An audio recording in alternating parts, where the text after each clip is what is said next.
بسم الله الرحمن الرحيم.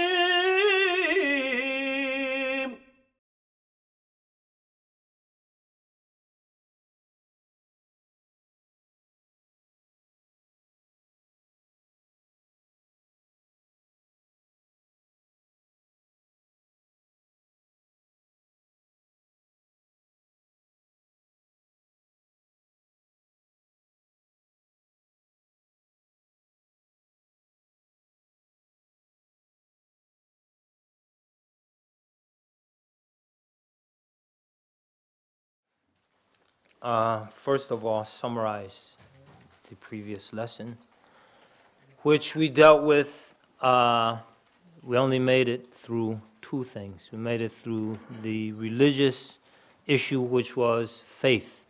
So we mentioned the basics, pillars of faith. So belief in Allah and His angels, His books, His scriptures, His messengers, the last day, including life after death, and belief in the divine decree.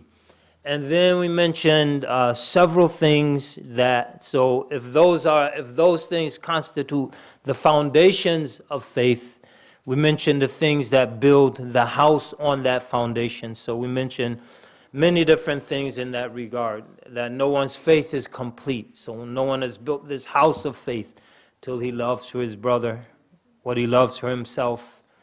The believers are those who have believed in Allah and thereafter never doubted.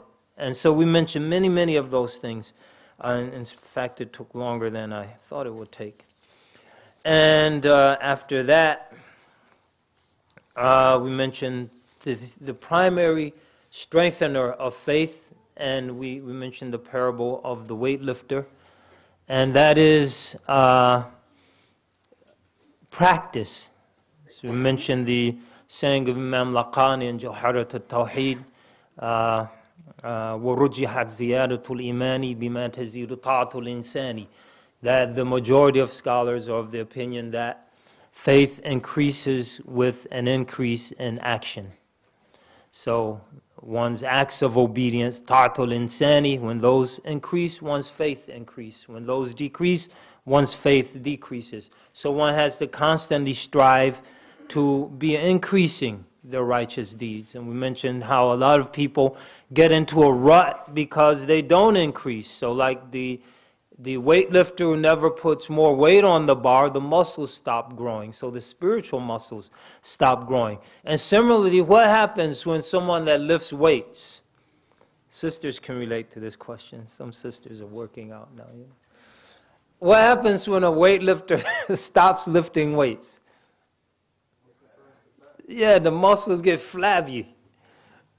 You're like, man, what's up, big guy? Oh man, you need to go back to the gym. So the same thing, when we stop exerting ourselves in our faith, then our faith gets flabby and weak and stops having the firmness that it might have had when we were really on it, as they say. But we don't want to burn ourselves out. But then again, we want to keep a good pace and to keep going, to try to keep growing, to strive. When we hit a plateau, to make sure we don't go down into the valley. We're on a plateau until we get to the next peak. So it's only peaks and plateaus, and it's not peaks and valleys. Peaks and valleys. Peaks, plateaus. Peaks, plateaus. So we're growing. We might level off for a while, and then we get our reserves back up. We find a good companion who can pull us up, and we continue growing. We continue moving. So we discussed that. Then we discussed a controversial point, and that was the apostasy law in Islam. And actually, there were a few other things I wanted to mention in that regard. But what I did is I wrote an article about it, and I was feverishly trying to finish before this class. But I had to go to Ohio yesterday. I just got back, actually. And so I need to find 3 footnotes. But inshallah, next week, I'll give you a whole article on it. What I didn't mention, a couple things that I didn't mention, was that the ruling of death for an apostate from Islam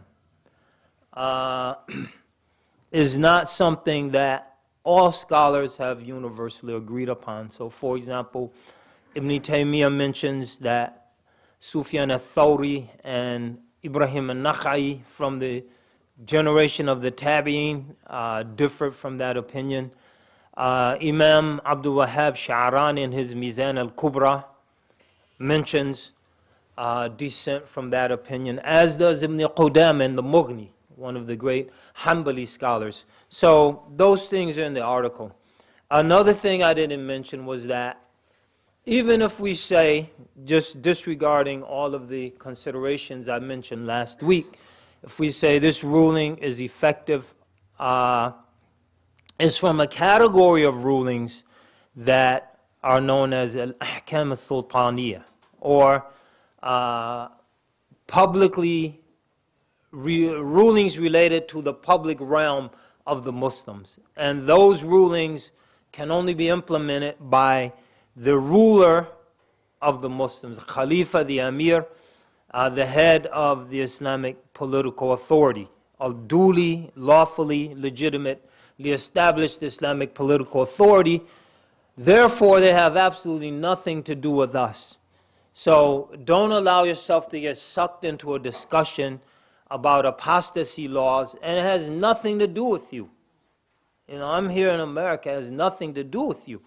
If people want to say, well, it's part of your religion, you might remind them that in the Bible, what happens to the apostate? Deuteronomy chapter 13, also chapter 17, 2 Chronicles, chapter 15, verse 16, it says, the apostate from the religion of God and the religion of our fathers, be it your brother, your son, the wife of thy bosom, is to be killed. And let your hand be the first to bring about their death, and then the hands of your people. It's right there in the Bible. So if people want to drag you into that discussion, you might expand it a bit. But that's all in the context of pre-modern society. So that's all in the article. So that's enough controversy for 1 week. Then I actually didn't get to the hadith, so I'm going to do that today.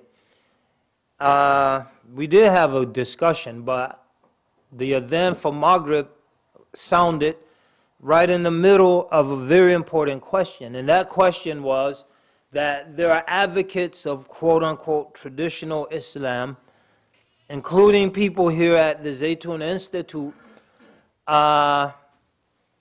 who understand Islam in a way that divorces us from the reality of modern society.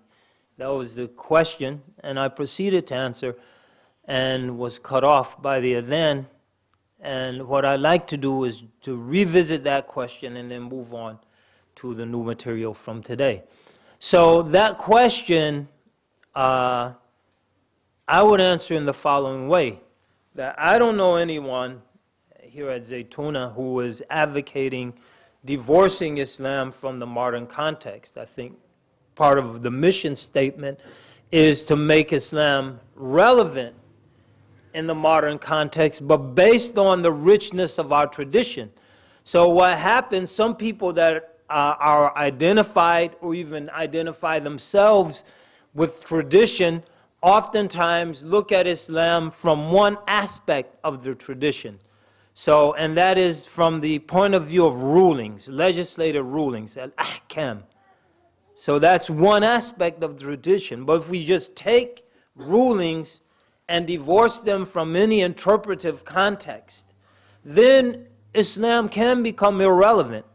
But within our tradition, we have tools that allow us to understand Islam and to apply it in the context we find ourselves in. And those tools primarily, there are three basic sets of tools. One is called a set of tools related to usulul fiqh, jurisprudential principles. The second related to what we call al-qawaid al-fiqhiyya, legal maxims. And the third are related to what we call al-maqasid al-sharia, the overarching objectives of the sharia. And we'll give an example of each. So jurisprudential principles allow us an intellectual framework to extract laws from the sources, or to engage in analogical reasoning when there is no source to address a particular issue, or other principles related to ijtihad and who's qualified to make ijtihad. All of those things are provided by usulul fiqh, or legal principles. The second thing we mentioned, al-qawaid al-fiqhiyya, legal maxims, those are things that provide us with flexibility and higher principles when interpreting the law. So we don't interpret the law in a vacuum. So an example of a legal maxim would be, for example, ad-darar yuzal. Harm is to be removed. So everything that we understand in terms of the rulings of the law, we understand in the light of that particular legal maxim. So there might be a case where the ruling is going to lead to harm. So in that case, we suspend the ruling. So I'll give you an example of that. Umar radiallahu anh suspended the ruling of cutting the hand of the thief. Why? Because there was famine in the land. So if some people were denied a means to feed their families, even if they might have stolen something to do that, then starvation would prevail because of what might be some people unnecessarily hoarding goods. So in light of that circumstance, which would lead to greater harm, the ruling was suspended. Another example of that, in terms of assessing levels of harm, well, that gets into something else. But also, there are situations where we assess levels of harm. So there are two unlawful things, but one is going to lead to far greater and far more widespread harm than the other.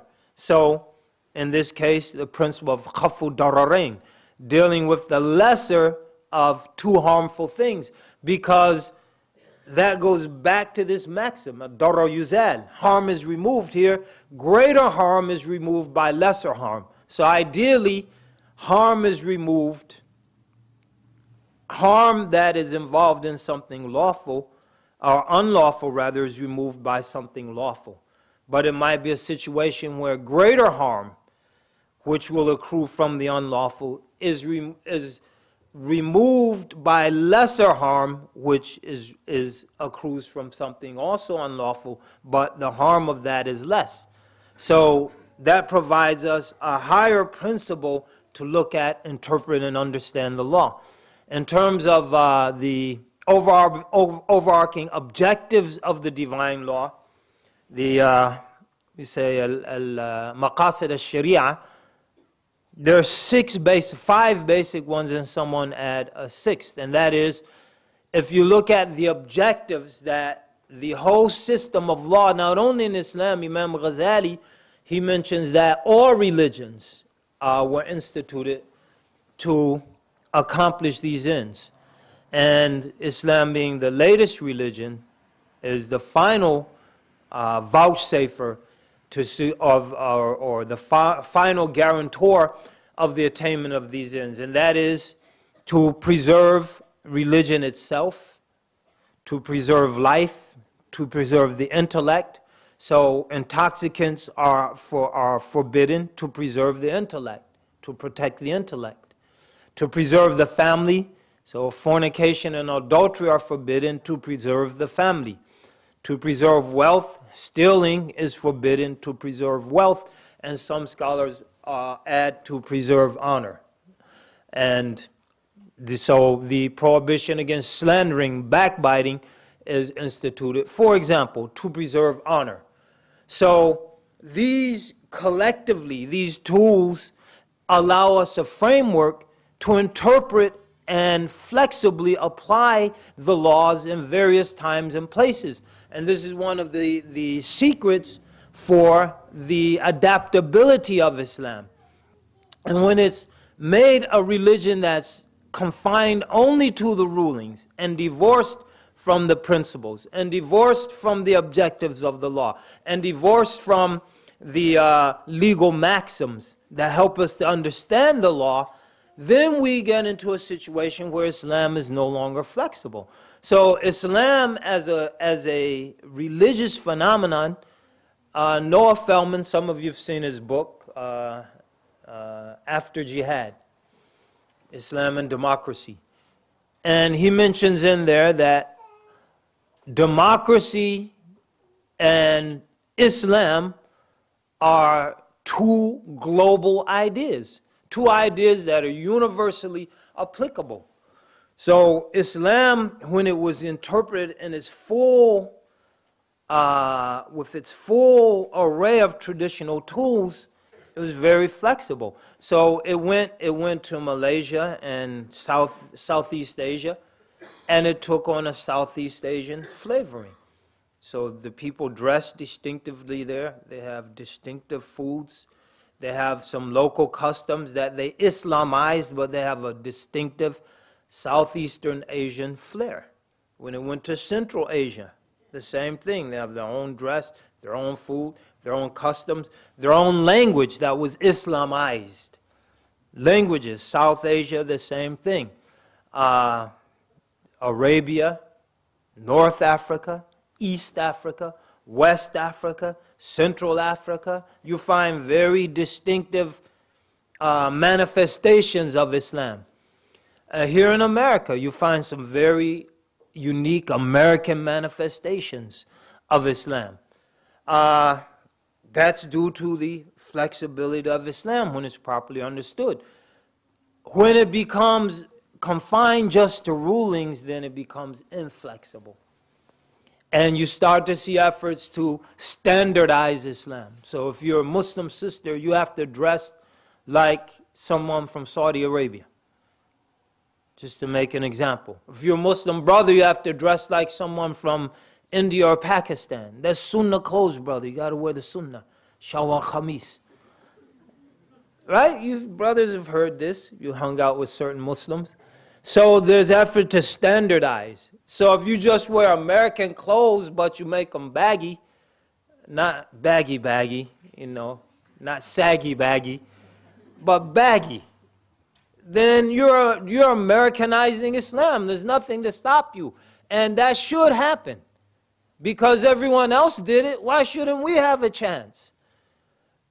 So that flexibility. Now, a big issue here, then I'll stop and move on. Somewhat people might ask them, why do you hold on to those particular interpretive and contextualizing tools as opposed to modern hermeneutical means and methods of textual interpretation? You know, let's deconstruct the Quran. Why don't you use modern methodologies to examine the laws? The reason for that is the scholars built their system of interpretive and contextualizing tools on proofs from the sources, proofs from the Quran and Sunnah. So we understand the text, the rulings rather, that come from the Quran and Sunnah in the light of interpretive and contextualizing tools that come from the Quran and Sunnah. Therefore, they're designed to preserve the religion. God sent this revelation to human beings in order that it assists us in living a healthy, wholesome life that orients us towards God.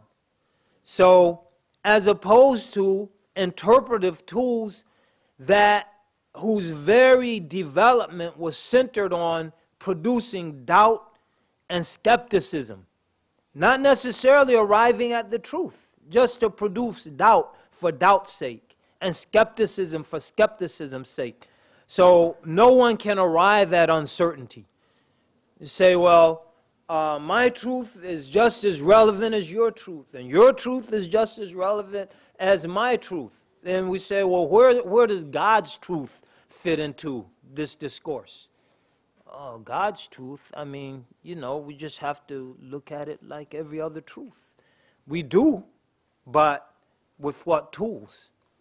So that's why we traditionally, those who have, hold on to these tools. Now, what I would recommend for someone that's really intellectually curious, if you want to examine the sources of Islam in the light of the latest hermeneutical innovations, learn Islam first, because you'll find out that doesn't shed any light on anything that hasn't been examined before by our scholars. But if we don't know what our scholars have taught and bequeathed unto us, and we don't know the tools that they use, take the time, learn the tools before you make a judgment.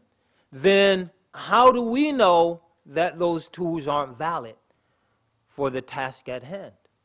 But instead, we fall back on what we do know after 14 years of training in institutions that were designed to lead us away from God at the end of the day. But we know that, we mastered that. That was my major in college. So I have to apply this when I look at my religion. You're doing yourself a disservice. Wallahu alam wal musta'an. Tayyib. So we're going to stop there and move on. Now, I said we didn't get to our hadith. We're going to read one hadith from this book, 40 hadith concerning honoring the Muslim and refraining from harming or thinking ill of him or her. So we did the first hadith. The second hadith is the following. الحديث الثاني, the second hadith. عن معقل بن يسار قال سمعت رسول الله صلى الله عليه وسلم يقول ما من وال يلي رعية من المسلمين فيموت وهو غاش لهم إلا حرم الله عليه الجنة. رواه البخاري ومسلم. So Ma'qal bin Yasar, he says that, I have my own translation here. Let me find it. Allahumma salli ala Sayyidina Muhammad. طيب. There is no one given authority over a group of Muslims, and he dies having cheated or abused them, except that God has forbidden paradise from him. Related by Imam Bukhari and Muslim. So this hadith emphasizes several things for us. Number one, it emphasizes the repugnance of oppression in Islam. So Allah Ta'ala mentions in Hadith Qudsi, a hadith whose meaning is directly inspired to the Prophet from God, but the Prophet words it in his own words, as opposed to the Quran, whose meaning and wording is directly inspired by God. That's the difference, basic difference between Hadith Qudsi and the Quran. So Allah Ta'ala mentions in Hadith Qudsi, يَا عِبَادِي إِنِّي حَرَّمْتُ الظُّلْمَ عَلَى نَفْسِي وَجَعَلْتُهُ بَيْنَكُمْ مُحَرَّمًا فَلَا تَظَالَمُوا. All my servants, I've made oppression forbidden for myself, and I've forbidden it amongst you. Therefore, do not oppress one another. So Allah, and here, there's a point here to be made for those of you who are still reflecting on the Pope's speech, the one that got him into trouble. I mean, some of you might, have a hard time getting over things. Like me. See, I'm still thinking about it. That's why I'm talking about it. But there's a point in this hadith. So one of the things that the Pope said during his speech at Regensburg is, he quotes Ibn Hazm, and he mentions that Allah, the Muslim God, is an arbitrary God. And he's not bound up by any of our rational categories. So what he was basically saying, that Allah Ta'ala does whatever He wants, which is true. فَعَلُّ لِمَا يُرِيدُ. No dissent from the Muslims on that point. But He's saying there is no basis for expecting Allah Ta'ala to do good. And there's no basis for expecting Allah Ta'ala to be just. So our categories, rational categories of goodness, of justice, God isn't bound up to those.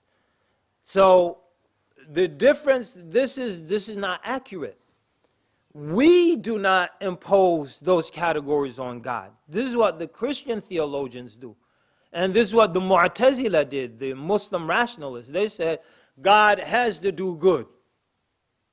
And so any good is from Allah, and anything that we perceive to be bad is not from Allah. It's not from God. God has to be good. So they made incumbent conditions on Allah Ta'ala's actions. And this is what Christian theologians also do. We say Allah does what He wants, and we don't impose ours. See, what did he say, the Pope? He's not bound up by our rational categories. Yeah, and we say, you know what? That's accurate, Pope. That's a true statement. He's not bound up by our rational categories.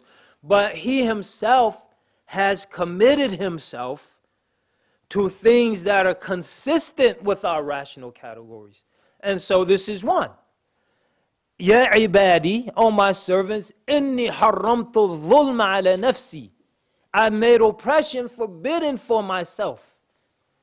So, can we expect justice from Allah Ta'ala? We can expect justice. But can we impose the incumbency of justice on Allah Ta'ala? No, we can't. Because He's God and we're His creation. It's not the other way around. And when we flip it, in effect, we become God. Look, God, you can't do that. All right? Because I'm human. And this is 2007. And I run the show, God. You can't do that. Because that would be wrong. All right? You got it, God? All right. And I'm just trying to be a good servant. So this is a refutation of that idea. Ya ibadi, inni haramtu dhulma ala nafsi. I made for oppression forbidden for myself. We didn't, like the Mu'tazila or Christian theology, we didn't make it forbidden for God. He made it forbidden for Himself. فَلَا تَظَالَمُوا. And therefore don't oppress each other. This hadith is an explanation of a hadith that caused a lot of people trouble because they think it's some kind of Sufi stuff. And that is the saying of the Prophet ﷺ, or hadith Qudsi, تَخَلَّقُوا بِأَخْلَاقِ اللَّهِ. Adorn yourself with the character traits of Allah. People are like, how is that? You trying to say you're Allah or something? No, Allah, do what the hadith. Allah says, one of my traits is justice, which is the opposite of oppression. Therefore, I want you to do like I do. So I'm not making that up. Ya ibadi, O my servants, inni haramtu dhulma ala nafsi. I've made oppression forbidden amongst myself. وَجَعَلْتُهُ بَيْنَكُمْ مُحَرَّمًا. And I've made it forbidden amongst you. فَلَا تَظَالَمُوا. Don't you oppress one another. So Allah Ta'ala is essentially saying, reflect my traits to the extent humanly possible. Tayyib. So the repugnance of oppression in Islam. So rights have to be respected. Rights are not there. And unless and until we make that a priority. And again, this is something fundamental to Islam that we get away from. That unless and until we respect the rights of others, we're going to have the kind of dysfunction that we see. The dysfunction in our marriages, the dysfunction in our communities, the dysfunction in our masjids, the dysfunction in our business relations. Because it's a contract, I know, I signed it, ولكن دعه على الهامش, let's not نفوض. you know, let's negotiate. Now, negotiate, you sign the contract, you're going to deliver. بس هذا قبل يعني وفاة أبي ويعني كنت أذهب إلى مصر لزيارة الأهل ويعني لابد من حضور الجنازة. يا حبيبي. So there are rights to be respected. And unless until we start taking those seriously, what happens? Dysfunction happens. Dysfunction happens because there's no basis for predictable relations. And that's when dysfunction sets in. When there's predictability. Look, you should do this, and I should do this, and we should respect this from each other. And when we can do that in business, in marriage, in parental, parent-child relationships, child-parent relationships, everyone can respect each other's rights. We'll have greater harmony in our communities. And this is an integral part of Islam. And rulers over the ruled. We see the kind of tyranny that goes on in Muslim countries. Why? There's no constitutionalism. If there is a constitution, it's like the leaders treat it like we treat contracts we might sign with other Muslims. Sign the contract with a non-Muslim, rasi wa aini. Muslim, yani, malish, yani. I'm your brother, and akhik. Yallah, cut me some slack, brother. Come on. Give a brother some love. It's a love, man. You give a brother some money. And then the rulers and the ruled is the same thing. Trampling on the rights of people. Arbitrariness. And it happened here in America. Arbitrarily implementing the laws, and there were reforms that took place to check those sort of abuses. And now there are people that want to go back to the old days, like the wild, wild west. So Woodrow Wilson was very successful in the domestic scene. His great dream of the League of Nations collapsed, but in terms of domestic reforms, he's instrumental in bringing about the reforms that created governmental meritocracy. So you take the civil servant exam, you pass, you get the job. And you progress up through the rating system based on your merit, not based on being someone's cousin or uncle or brother. Whereas the Muslim world, what do we have? We have nepotism. So a lot of people, some of you here, you got your degree, you were eager. I'm going back home to build up the nation. And you took your PhD, and you took your 10 years of experience in Silicon Valley or Stanford or Berkeley, and you went back home to build up the nation, and you were working for the president's nephew, who was an absolute moron, who only got a degree because he was the president's nephew. And after 6 months, you were back in America.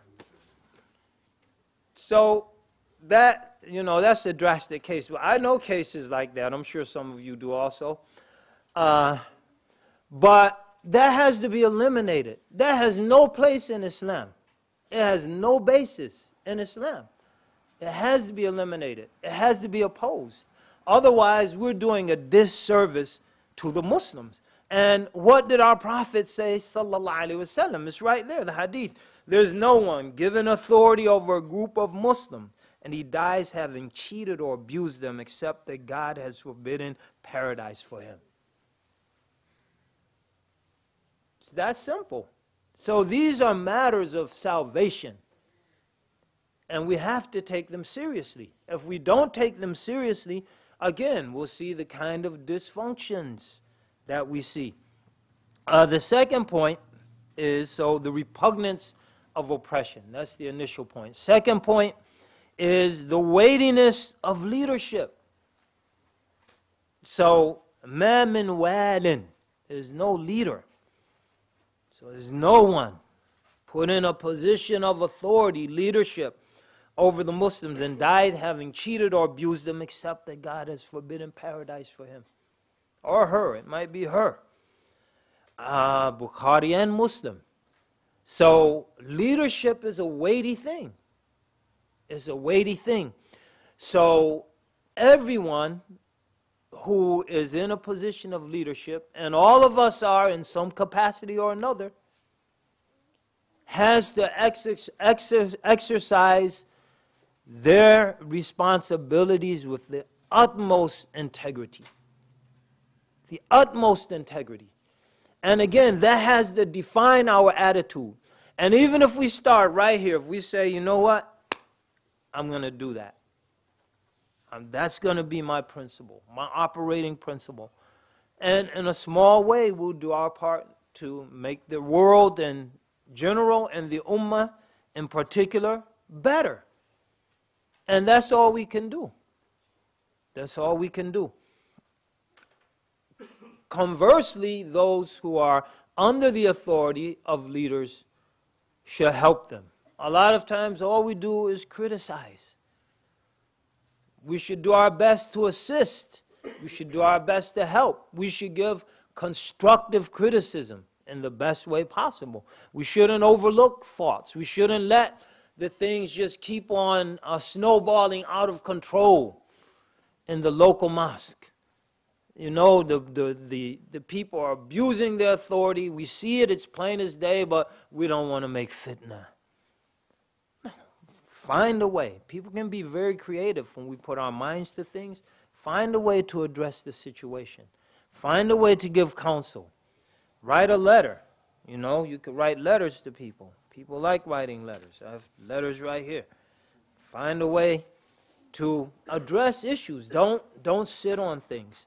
Because when we sit on things, they tend to only get worse. They fester, and then they become even worse. When they become worse, and we are serious about doing something, it's too late. The problem's too big.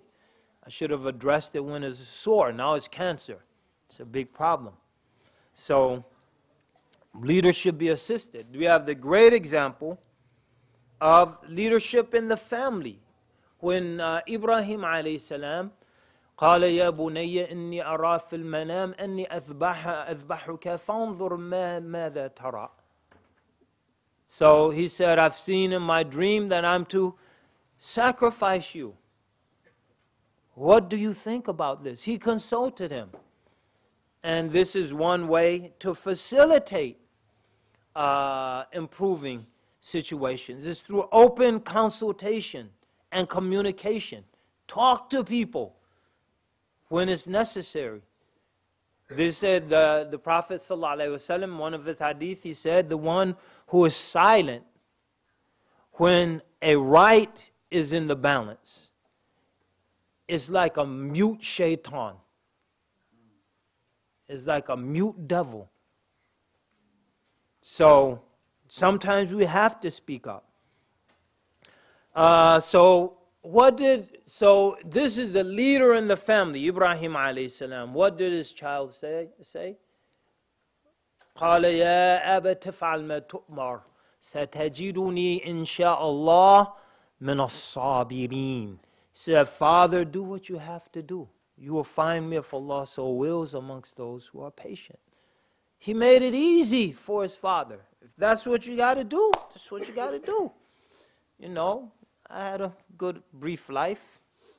You know, do what you got to do. He made it easy. So none of us are in that situation, but whenever we have an opportunity, we should try to make it easy on our parents, on our teachers, on those in charge to the extent possible. But if there is a right at stake, then it can only be secured by making it difficult. We have to make it difficult. But as a general rule, we try to make it easy for leaders. The third thing, what this hadith emphasizes, is the sanctity and the preciousness of the Muslim's life. That why is such care given for those in charge and responsible for the Muslims? Because those lives are sacred. Those lives are precious. Those lives have to be, a struggle has to be engaged in to preserve those lives. So is very, very important. So that was the hadith for last week. So what we'll do now is start the cycle. This week, the religious issue. So we dealt with Islam the first week, and we dealt with Iman the second week. So this week we want to deal with Ihsan. We want to deal with the idea of Ihsan, the excellence in religion. So if Islam was described, فَأَخْبِرْنِي in the hadith of Gabriel, hadith of Jibril, فَأَخْبِرْنِي عَنِ الْإِسْلام أن تشهد أن لا إله إلا الله وأن محمدا رسول الله وتقيم الصلاة وتؤتي الزكاة وتصوم رمضان حج البيت وصوم رمضان قال صدقت. So the 5 basic pillars of Islam, that you believe, bear witness there is no God but Allah, Muhammad is his messenger, establish regular prayer, pay the charity, fast the month of Ramadan, وَحَجِّ الْبَيْتِ مَنِ اسْتَطَاعَ إِلَيْهِ سَبِيلًا, and make the pilgrimage if you're able to do so. The basic articles of faith that the house is built on. Last week we mentioned those things. فَأَخْبِرْنِي عَنِ الْإِيمَانِ, inform me about faith. So we mentioned the basics. Then we mentioned many other things that we build on that basis.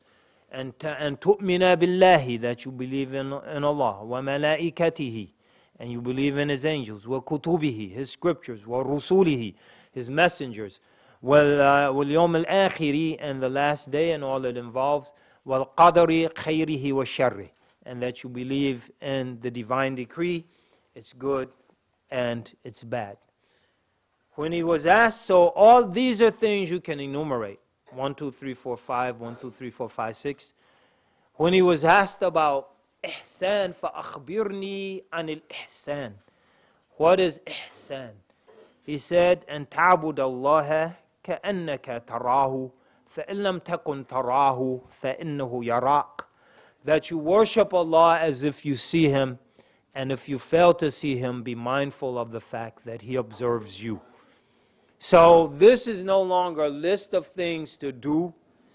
Shahada, Salah, Zakah, Siyam, Hajj. And it's not a list of things to believe. Billahi wa malaikatihi wa kutubihi wa rusulihi wal yawm al-akhiri wal qadri khayrihi wa sharri. It's the description of a state of being. And ta'bud Allah ka'annaka tarahu فَإِن لَمْ تَكُنْ تَرَاهُ فَإِنَّهُ يَرَاكَ, that you worship Allah as if he sees you. And if you are not in that state, then be in a state of mindfulness that he is watching over you. That you worship Allah as if you see him. And if you cannot see him, then be mindful that he is observing you. So this is the description of a state. And all 3 of these are integral to our religion. All 3 of these are integral to our religion. So in this sense, there are those who have compared Islam to a bird. What does a bird need to fly successfully and to be able to guide himself and to attain to his destination with a minimal amount of trauma? What does a bird need? 2 wings? Just 2 wings? Huh? Feathers on the wings, okay. Just the essential things though. No, alhamdulillah, that's right. That's absolutely right. A tree branch, the bird doesn't need the tree branch. He could take off from the ground, man. The bird could take off from your head. You just perch there. You know, he doesn't need the tree branch. He needs a tail. If he has 2 wings, it'll be like with no tail. The tail stabilizes the bird.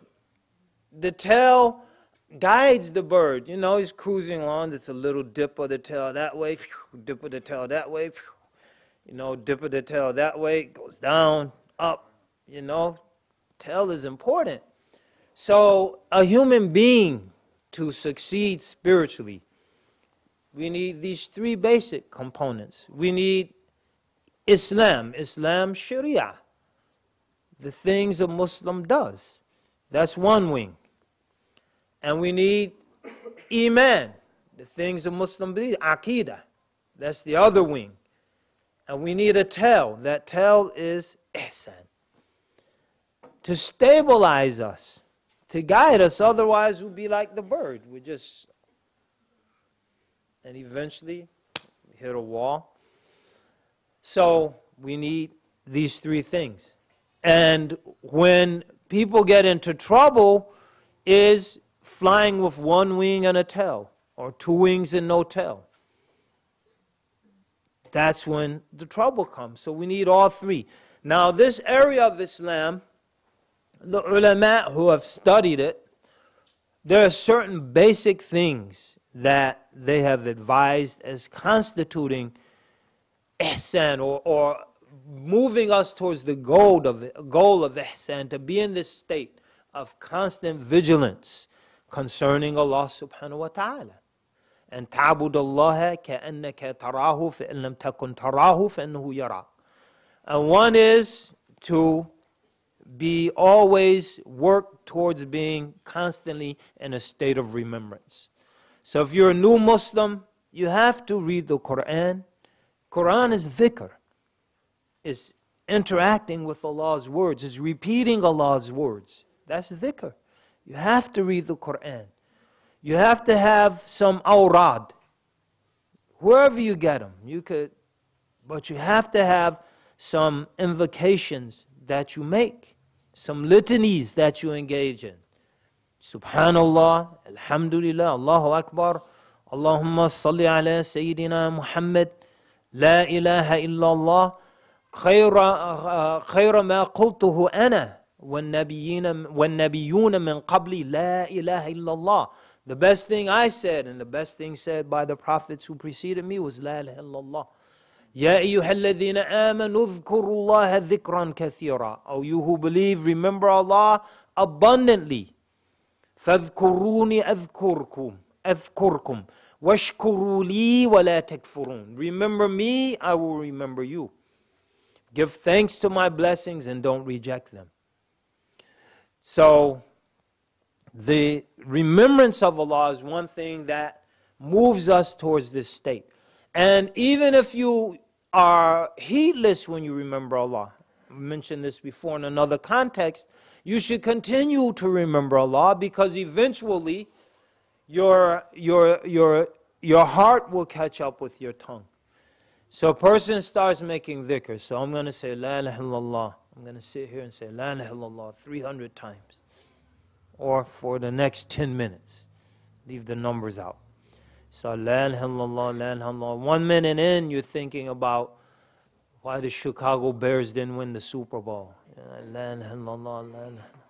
Man, if I was the quarterback. La ilaha illallah. So don't stop making dhikr. Just do your day. You say you're going to do that for 10 minutes, do it for 10 minutes.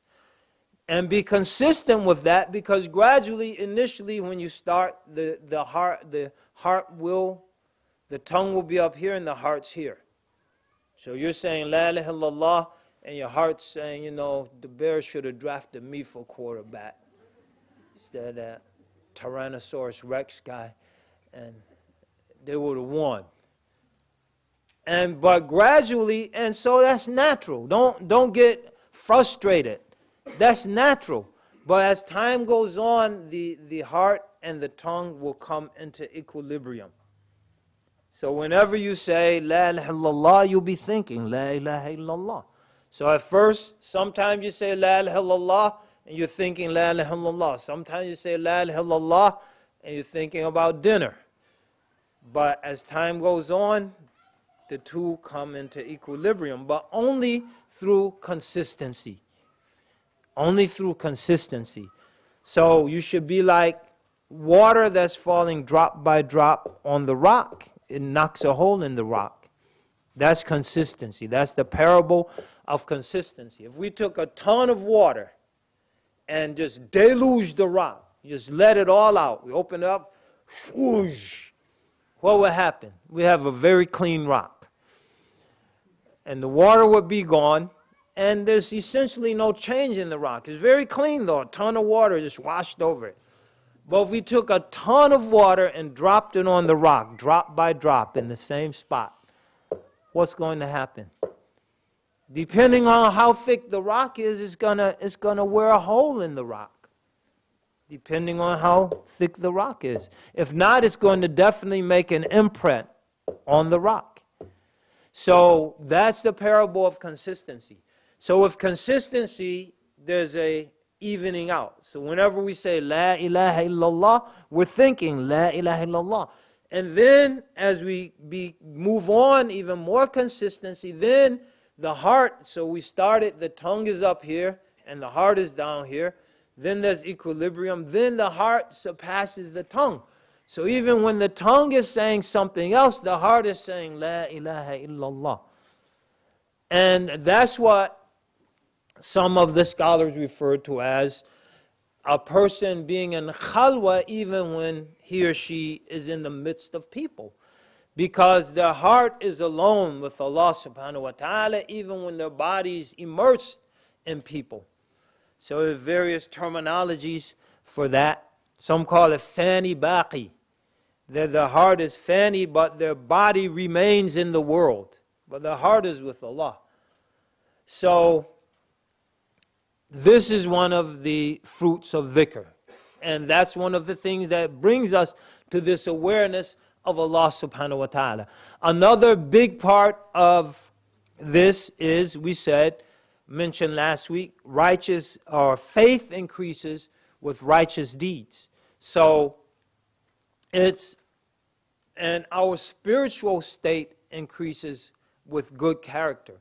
So one big goal of ihsan, to use that term, and this helps again to move us to that state of awareness with Allah Ta'ala, is adorning ourselves with prophetic character traits and replacing undesirable character traits with prophetic character traits. So replacing the propensity to lie with the propensity to be truthful. Replacing the propensity to be unfaithful with the propensity to be faithful. Replacing the propensity to be cowardly with the propensity to be courageous. Replacing the propensity for infidelity, starting with infidelity to Allah subhanahu wa ta'ala. Or the lack of wafa, with fidelity in our dealings with Allah Ta'ala and our dealings with others.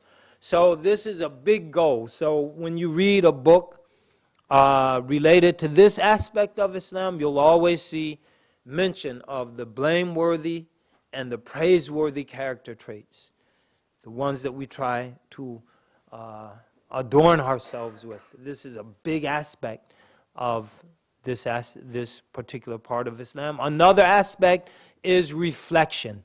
Reflection on the realities that govern our life at every different level. Contemplation and reflection. This is called fikr. To contemplate, to reflect. And again, we mentioned a parable just to give you, because reflection breeds in us an awareness of the reality of things. So some of you heard this example, some of you haven't. So for the benefit of those who haven't, to just a fruit of how the awareness of the reality of things affects ourselves and affects our actions and affects our religion. I mentioned the example of the guy with the corner store. The guy, he has a little corner store that some of you have been overseas, you're familiar with like, it's about 30 shelves and a little ladder. We could climb up and get stuff. And a guy comes, and there's a feather duster. So when you get something way up high that hasn't been touched for 5 years, they dust it off for you and then give it to you. Tafaddal. Jazakallah khair. So a guy comes to the store, and he says to the proprietor, you know, there's some full mudammas down here. comes in cans. It comes fresh also, but in cans. And there's a can up there, the exact same brand. That's like the extra stock. So the guy comes in the store, just an ordinary looking guy. He says, I want a can of full mudammas. So the proprietor grabs one right off the shelf in front of him. He says, tafaddal. He says, no, I don't want that one. I want one of those cans up there. So the guy says, you know, what's wrong with this one? He said, no, I want that one. He said, it's the same brand. He said, no, I want one of those, though. Those are the fresh ones. You sell the old ones first. I want a fresh one from up there. He said, it's in a can. It's no difference if it's 6 months old or 6 weeks old. He said, no, I want that one.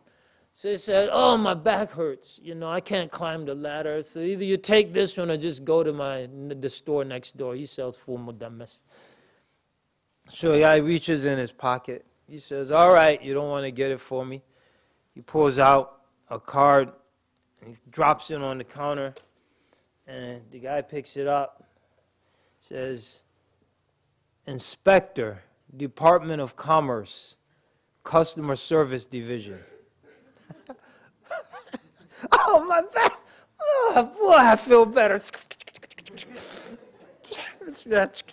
Tafaddal. So, nothing changed. It's the same guy, the same ladder, the same back. Only one thing changed. Something did change. His awareness of who the guy is. See, when he wasn't aware of who the guy was, you know, mashallah, go next door, my back hurts, you know, he sells full mudammas, you give me a hard time.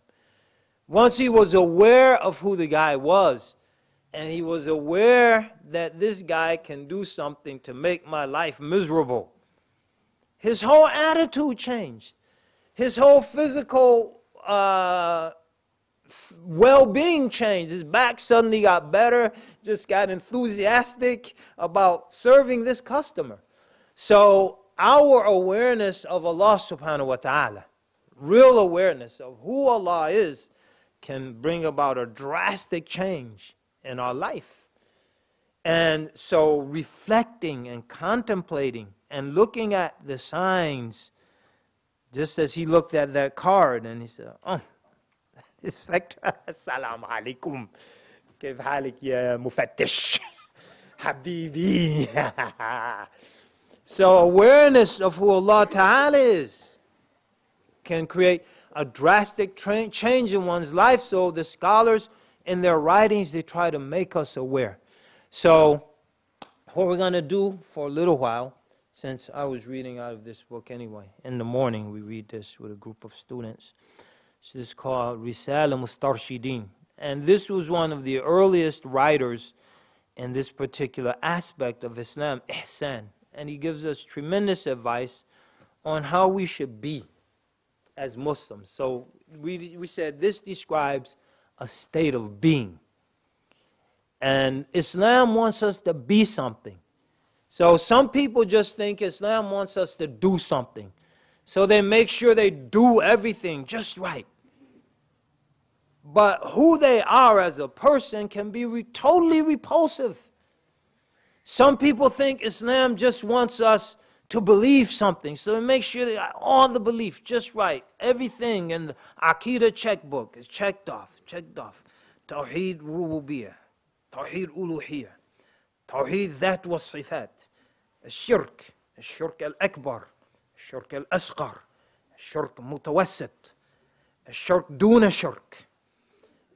Check. Now, I'm not making fun of these things. I'm just trying to make a point. But in terms of who they are as a person, there's no thought. So all the checklists are checked off, and so is any meaningful relationship with the parents. Check. So they're kafirs, so can't deal with them kafirs. And, you know, treating one's spouse like a human being, that's checked off too, you know. And check. So this aspect of Islam makes us reflect on being something. So it's absolutely essential So I wasn't mentioning the earlier things to make fun or anything or belittle those things. It's absolutely essential that we do what a Muslim has to do. And it's absolutely essential that we believe what a Muslim has to believe, but it's also absolutely essential that we are what a Muslim should be. And this is what this aspect deals with. So we're going to read a little, and this is by Al-Harith al-Muhasibi, who was born in 164 after Hijrah. In other words, he was born 14 years after the death of Imam Abu Hanifa and 14 years after the birth of Imam al-Shafi'i. He was a student of Imam al-Shafi'i. He was a contemporary of Imam Ahmed. He was a very great scholar.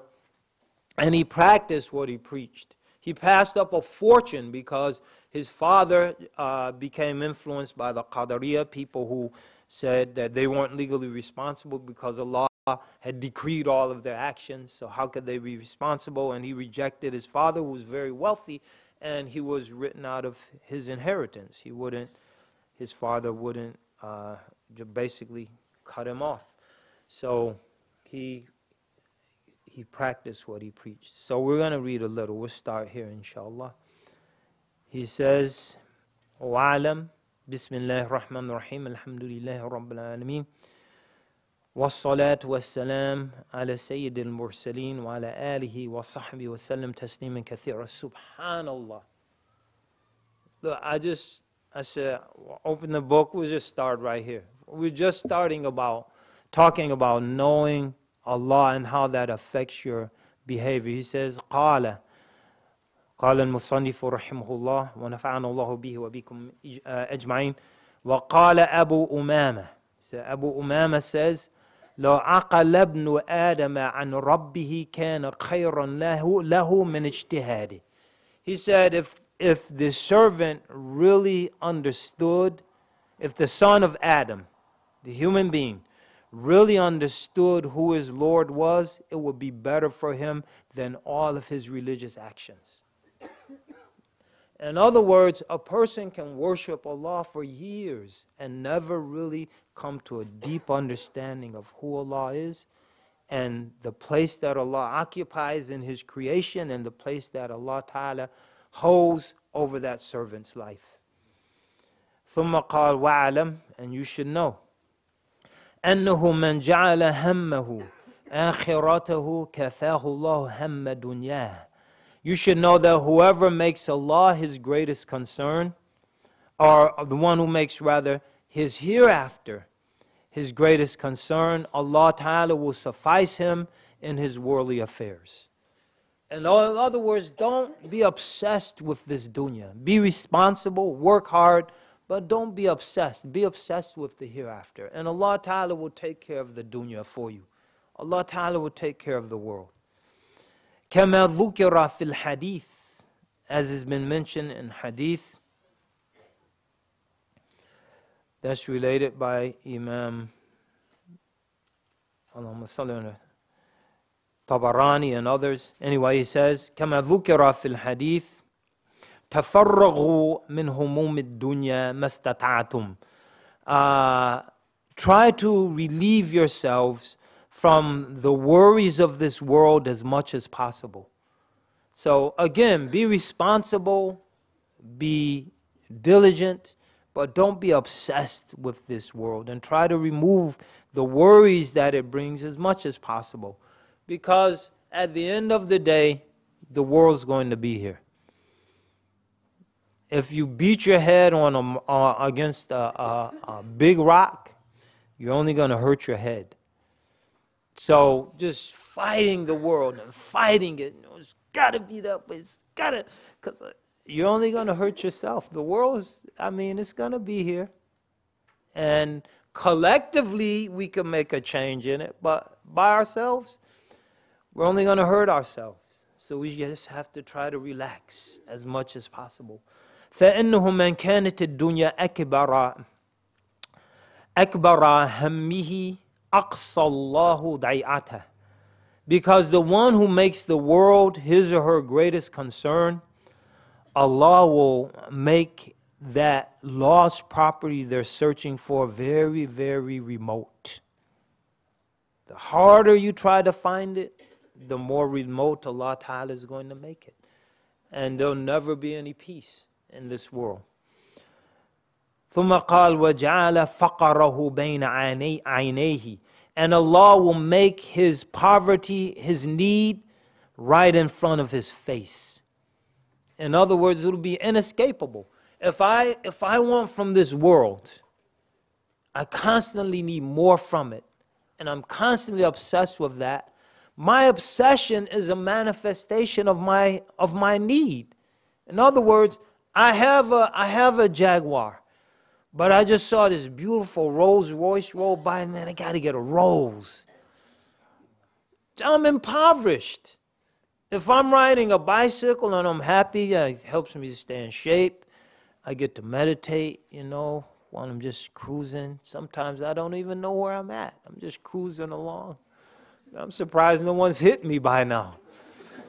And a person's happy with that, they're wealthy. But the person, they have, they got their Lexus and they were happy till they saw someone in a Jaguar. Or is that Jaguar? And they got their Jag. And they were happy till they saw someone in a Rolls Royce. Then they were stressed and obsessed. And they worked. And they worked. And they worried. And they got the Rolls. And they were happy until they saw someone in a Lamborghini. I can't even say it. And you got one?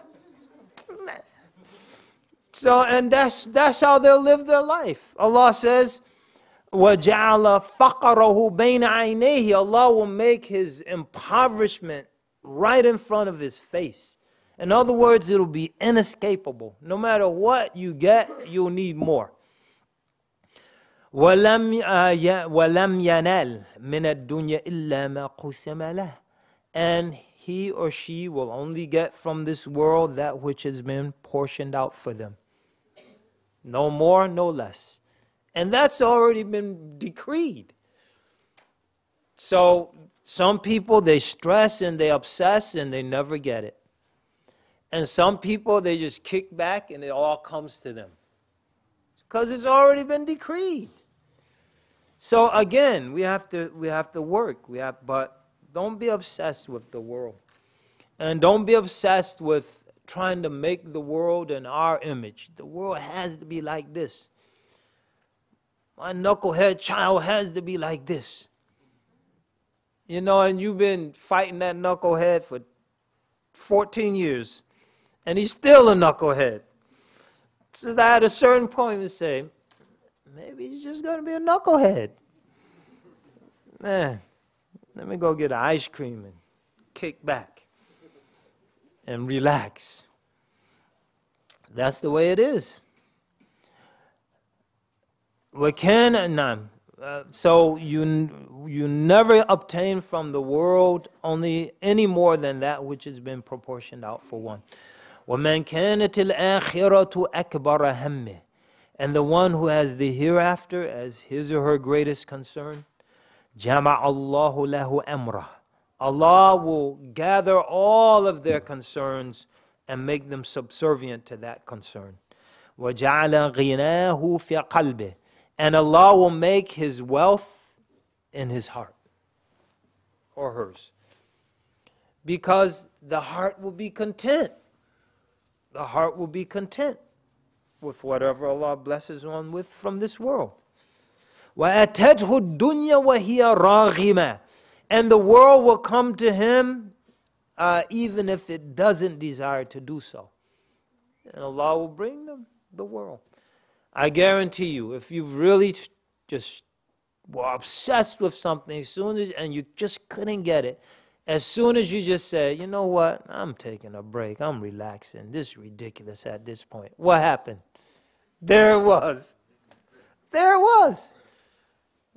I'm sure that's happened to all of us. There it was. This is from Allah subhanahu wa ta'ala. وَمَا أَقْبَلَ عَبْدٌ بِقَلْبِهِ إِلَى اللَّهِ عَزَّ وَجَلَّ إِلَّا جَعَلَ اللَّهُ عَزَّ وَجَلَّ قُلُوبَ الْمُؤْمِنِينَ تَنْقَادُ إِلَيْهِ بِالْمَوَدَّةِ وَالرَّحْمَةِ. And A servant doesn't approach and orient himself towards Allah with his full heart or with her full heart. May he be mighty and majestic, except that Allah, mighty and majestic is He, makes the hearts of the believers subservient to that person with love and mercy. So, what's better than that? La ilaha illallah.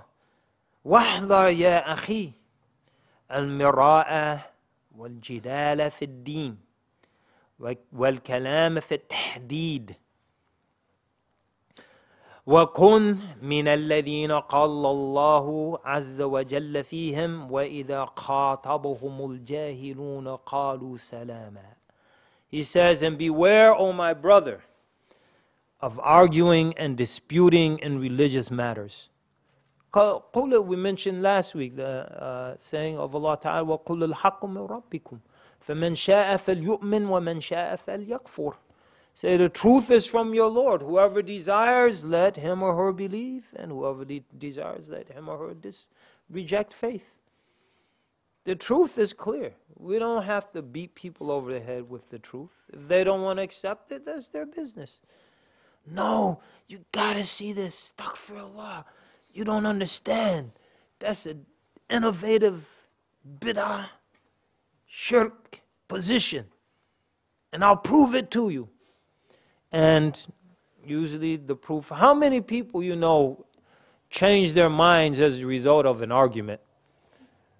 I know a whole lot of people got more determined and set in their position. Because the reason they're arguing is because of arrogance. So if you're going to beat them down, it's going to only make them more arrogant. Why? I'm not going to let you change my mind. That means you're smarter than me. I'm never going to cry uncle. I'm going to argue with you till my teeth fall out. I don't talk no more. Give it up. Relax.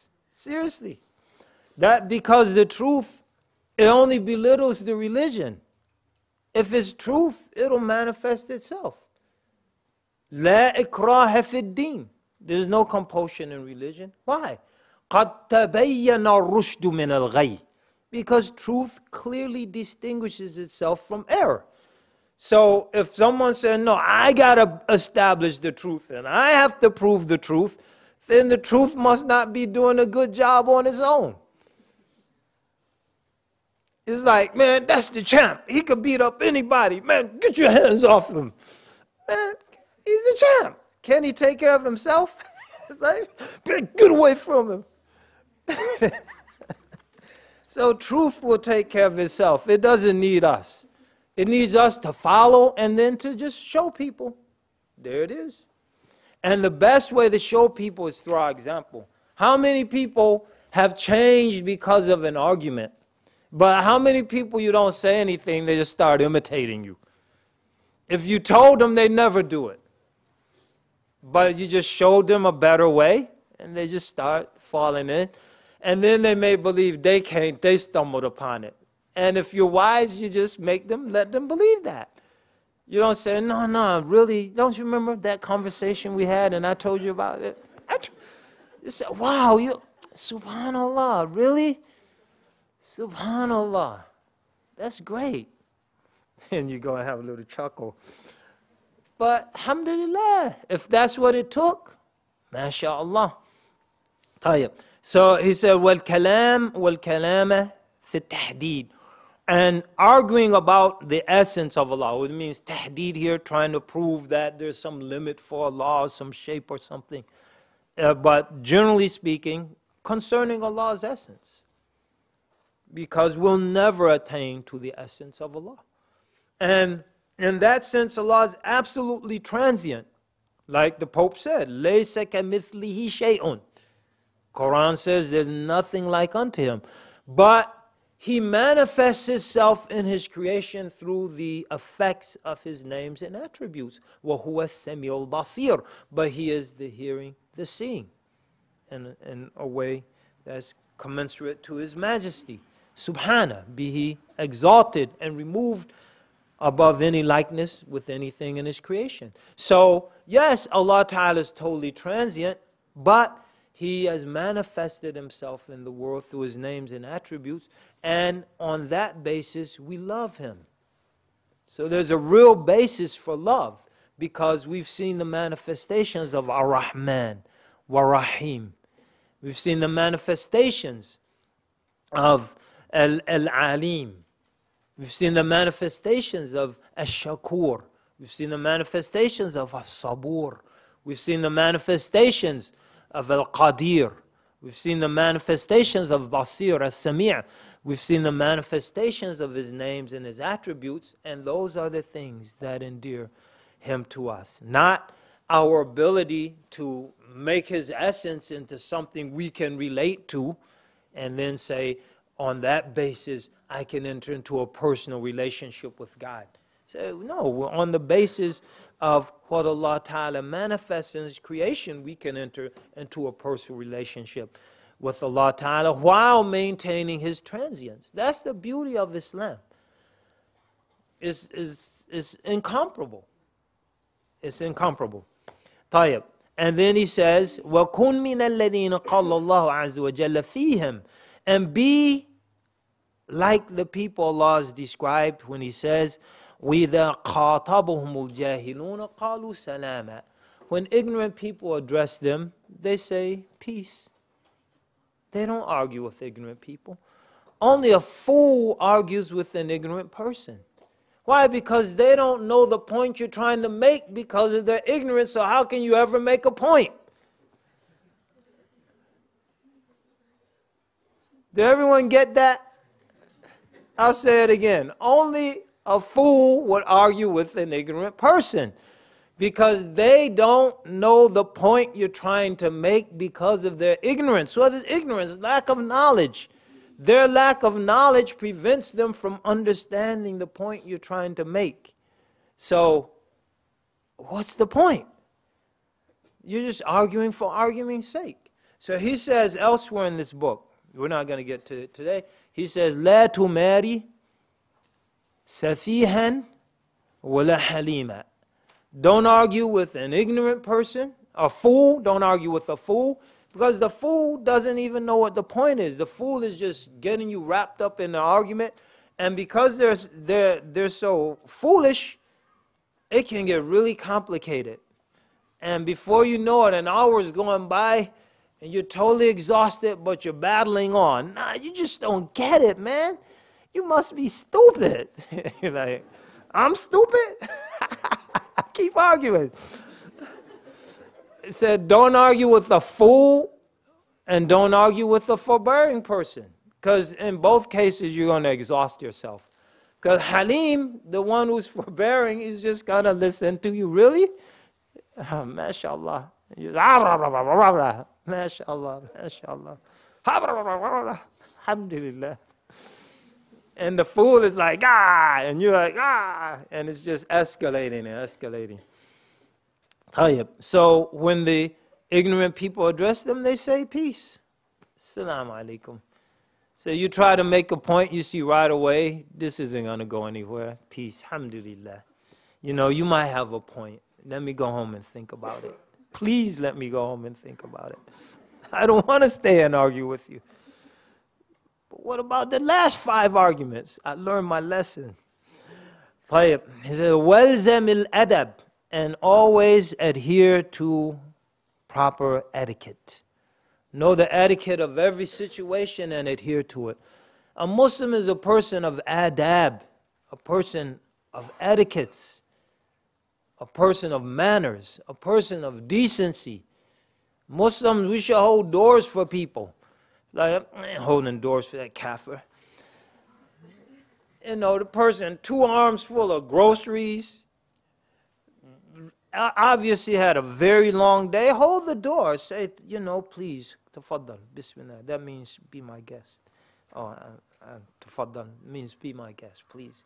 And you see the person light up. They're like, oh, the world is on their shoulders. And then suddenly, man, someone held the door. That hasn't happened in 26 years around here. You know, be that person. Please, thank you. Jazakallah khair. Shukran. Alhamdulillah. Jazakallah khair. Be a person with adab. Know what's proper for the situation. Don't impose yourself. Don't be forward. But be a person of adab. وَفَارِقِ الْهَوَى. And separate yourself from the vain inclinations of your soul. وَالْغَضَبِ. And anger. وَعَمَلْ فِي أَسْبَابِ التَّيَقُّظِ. And work on the basis of those things that will cause you to be spiritually and intellectually alert and alive. Don't allow yourself to go to sleep. A lot of people get into spiritual ruts because they're in an intellectual rut or they're in a physical rut. So the lack of physical activity makes you get, your body's depressed and has no energy. So you're just laying around doing nothing. And that affects the spiritual state. Or the lack of intellectual activity. That affects the spiritual state. Be spiritually alert. Be physically alert. Or rather intellectually alert and physically alert. And that helps one to be spiritually alert. So one has energy. So one has to strive to be awake and don't allow oneself to go to sleep. وَالْمُرَاقَبَةَ غَايَةَ قَصْدِكَ. And always guard and examine constantly the objective of your intention. Is this really for Allah or is it to aggrandize myself? Is this to glorify the religion of Allah or is it to glorify myself? Constantly monitor what one's intention is and be honest with oneself. وَاتَّخِذِ الرِّفْقَ خَازِنًا. And make gentleness your storehouse. A Muslim's basic disposition is gentle. The Prophet ﷺ was gentle. There are situations that cause for firmness. In those situations we should be firm, but our general nature should be gentle. Should be gentle people. Shouldn't be lewd and loud and boisterous and overbearing. We should make gentleness your storehouse, because the results of gentleness will result in rewards for our soul that we can store up and send forward for its benefit. وَتَأَنِّي صَاحِبًا. And make deliberateness, make being deliberate your companion. They say, al-ajala min ash-shaytan, at-ta'anni min ar-Rahman, wal-ajala min ash-shaytan. Deliberateness is from the merciful. At-ta'anni min ar-Rahman. And haste is from shaitan. Haste is from shaitan. And a lot of people get into problems because of haste. A lot of the people that are having marriage problems is because they hastily married. You know, she looks good, he looks good, he's deaning, she's deaning. That's an English Arabized word. Become an English verb, to deen. To practice Islam with enthusiasm. You know, he's deaning, she's deaning. How long you known her? I met her at the MSA meeting last week. Calling your parents is like a total panic, you know. Mom, Dad, I'm getting married. What? Man, she's deaning. Yeah, Abu Abi, you know, she's deaning. He's deaning. And the next thing you know, after 6 months, they're both careening. Out of control. Take your time, brothers and sisters. Think about it. Reflect. Contemplate. Because 5 years of single life is more enjoyable than 6 months with the wrong person. Guarantee you. Huh? No, I said 5 years of single life. I didn't say 50 years. Oh, the 5th year of being single? I don't get it. What's the point? No, say it. People are curious now. How does the 5th year of being single compare to, it's still far better. A 6th year is better than 6 months with the wrong person. I'm telling you, guaranteed. And you know the proof of that? Some people, no, I'll tell you the proof. I give you dalil. The dalil is this. Many people, after 6 months with the wrong person, don't want to see anybody else for the rest of their life. I'm done with marriage. Oh, not me. No. Once bitten, 5 times shy. That's it. No. I'll become a hermit. I'll be a monk. So the Muslims have nunneries, or whatever you call it. I'll go join a monastery. No. No. That's the dalil. Subhanallah. At-tanni min ar-Rahman. Being deliberate is from the merciful. Well, ajala min ash-shaytan. Nah, she looks good. Go ahead, man. Don't do that background check.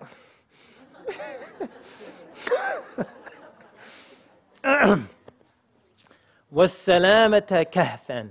And make safety your cave. Like, we should always seek to be safe, especially in our deen. And that should be a source of repose for us. وَالْفَرَاغَ غَنِيمَةً. And make your free time something that you can take bounty from, that you can harvest and benefit from. وَالدُّنْيَا مَطِيَّةً.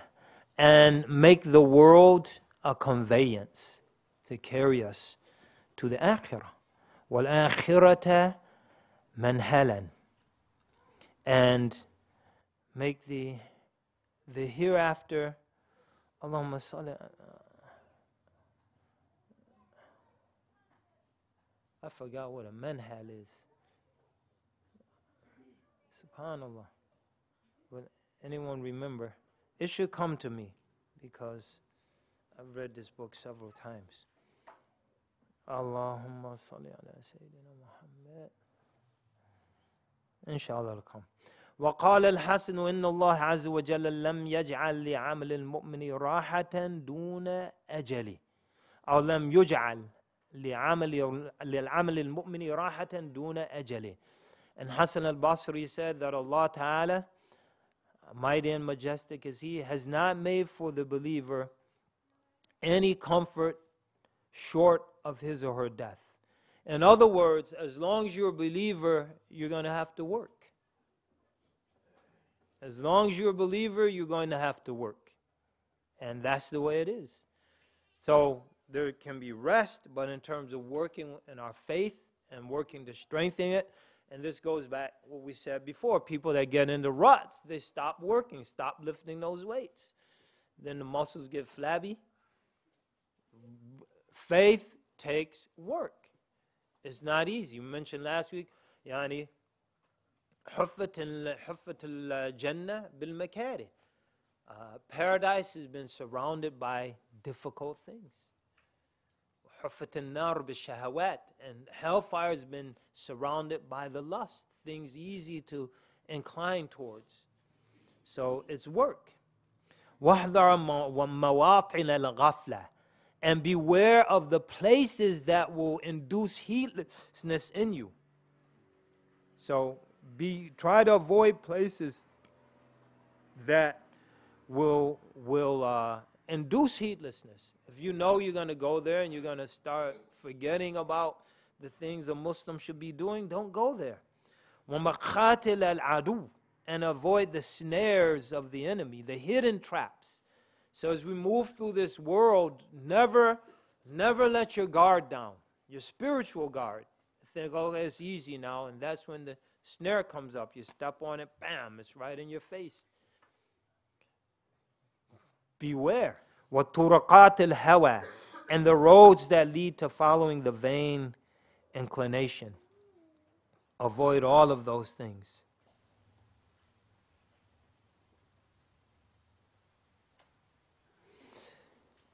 وضراوة الشهوة or ضراوة الشهوة, and avoid those things from your lust that might ultimately be very bitter. Because usually things we really long for, they have a sweet, it's like saccharin. It's sweet to the taste, but once the sweetness is gone, has a very bitter aftertaste. So we should try to avoid those things, fearing what's going to come after.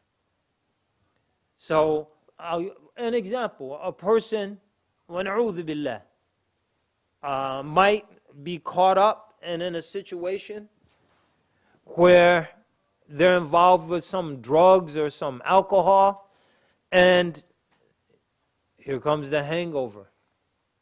Here comes the crash after the high, and they're totally wiped out. So that's a crude example, but this is what he's talking about. فإن رسول الله صلى الله عليه وسلم قال عاد أعدائك نفسك التي بين جنبيك. The Messenger of Allah, peace and will stop here and entertain some questions. The Messenger of Allah, peace and blessing of Allah be upon him, said, the most dangerous enemy that you have is the soul between your two sides, is yourself, essentially. Naam. فإنما صارت عاد أعدائك لطاعتك لها.